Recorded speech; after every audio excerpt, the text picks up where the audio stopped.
Assalamualaikum warahmatullahi wabarakatuh. Selamat berjumpa dengan saya, Fasilitator Artificial Intelligence, Heri Yulianto. Kali ini, saya akan membahas tentang kurikulum dalam pembelajaran. Apa yang dimaksud kurikulum dalam pembelajaran? Kurikulum merupakan seperangkat atau suatu sistem rencana dan pengaturan mengenai bahan pembelajaran yang dapat dipedomani dalam aktivitas belajar mengajar. Kurikulum secara filosofi dapat diklasifikasikan menjadi dua, yakni tradisional dan modern.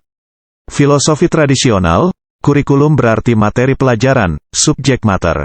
Sedangkan filosofi modern, kurikulum tidak hanya berarti materi pelajaran, tetapi juga semua rangkaian kegiatan pendidikan yang terprogram dan terencana dengan baik, serta dianggap sesuatu yang nyata dan terjadi dalam proses pendidikan di suatu lembaga pendidikan.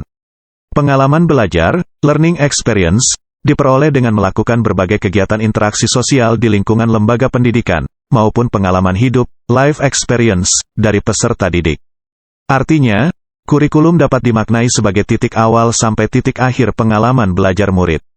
Kurikulum sebagai jantung atau isi pendidikan, yaitu, apa saja yang akan murid pelajari. Jika tidak ada jantung atau isi pendidikan, maka tentunya tidak ada yang memompa darah, atau kosong, yang maknanya kurikulum memiliki peranan penting dalam pendidikan.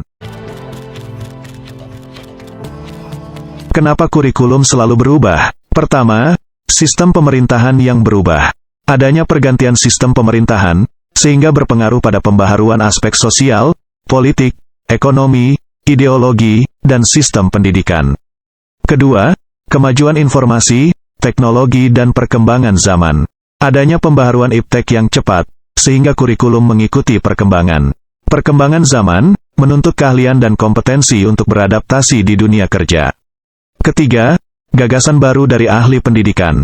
Adanya temuan dari ahli pendidikan, sehingga menghasilkan perubahan gaya belajar baru yang lebih baik dan yang efisien. Keempat, proses pembaharuan pada masyarakat. Adanya perubahan sifat, perilaku, kebiasaan, dan tren dengan cepat berkembang di masyarakat, sehingga berpengaruh pada sistem pendidikan. Bagaimana historis perkembangan kurikulum di Indonesia? Tahun 1947, adanya pengganti sistem pendidikan kolonial Belanda, kurikulumnya disebut Rencana Pelajaran.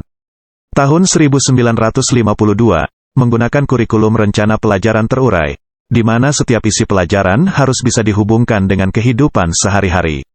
Tahun 1964, kurikulum yang digunakan adalah rencana pendidikan.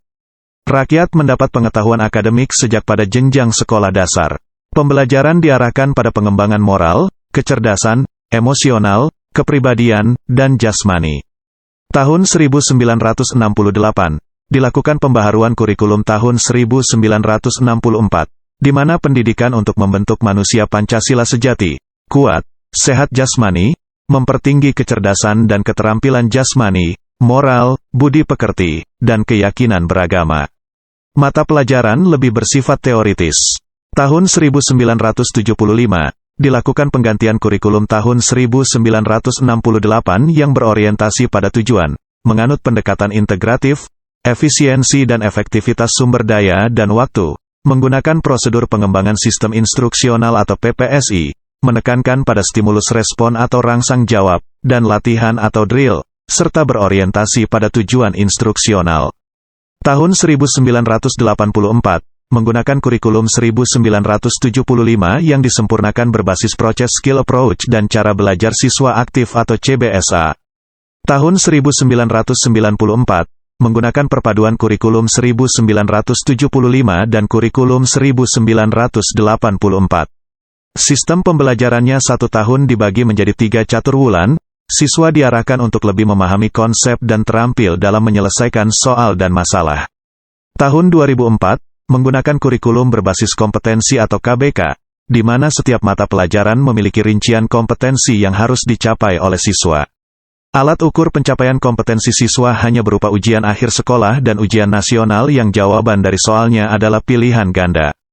Tahun 2006, menggunakan kurikulum tingkat satuan pendidikan atau KTSP yang memuat kerangka dasar atau KD, standar kompetensi kelulusan atau SKL, serta standar kompetensi dan kompetensi dasar atau SKKD untuk setiap mata pelajaran dalam satuan pendidikan. Tahun 2013, menggunakan kurikulum revisi 2013 yang memuat kompetensi inti atau KI yang terdiri dari sikap spiritual, sikap sosial, pengetahuan, keterampilan, serta kompetensi dasar atau KD yang terdiri dari kemampuan dan materi pembelajaran. Tahun 2022 sampai saat ini, menggunakan kurikulum Merdeka Belajar merupakan kurikulum dengan pembelajaran intrakurikuler yang beragam, di mana konten akan lebih optimal agar peserta didik memiliki cukup waktu untuk mendalami konsep dan menguatkan kompetensinya. Sekian penjelasan dari saya. Teruslah berkarya untuk peningkatan kualitas pendidikan di Indonesia. Salam sehat dari saya, Fasilitator Artificial Intelligence, Heri Yulianto. Walahul muwafiq ila aqwamit thoriq. Wassalamualaikum warahmatullahi wabarakatuh.